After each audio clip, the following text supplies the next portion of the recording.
नमस्कार. स्वातीताई आली होती तर तिलाच घेऊन मी तुळशीबागेत गेली होती. तिला थोडीशी खरेदी करायची होती आणि दुपारी आम्ही खूप दमलो होतो आणि खूप भूक लागली होती. मग दापोलीमध्ये कोंबडा पार्टी नावाचं हॉटेल आहे. तिथे आम्ही ₹100 थाळी खाल्ली, चिकन थाळी. खूप छान होती, टेस्ट पण खूप भारी होती. मला खूप आवडली. त्यानंतर आम्ही संध्याकाळी डी-मार्टला गेलो होतो. तिला तिथून काही भांडे आणि काही वस्तू खरेदी करायच्या होत्या.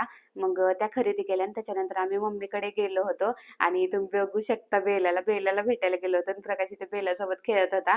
तिला पाहिलं की असं वाटतं किती प्रेम करून किती नको असं होतं मला तर. आणि खूपच गोड दिसायला लागली आणि खूप मोठी झाली. मम्मी तिला खूप खायला घालते व्यवस्थित आणि इथे फक्त ती दूधच प्यायची. आता तिला मी इकडं जरी आणलं ना ती राहणार नाही माझ्याकडे, कारण तिथं गेल्यावरच चल म्हटलं ना की येत नाही ती. मग त्यानंतर मग आम्ही घरी आलो. घरी आल्यानंतर मी बिर्याणी बनवली होती सगळ्यांसाठी आमच्या आणि खूप छान झाली होती बिर्याणी.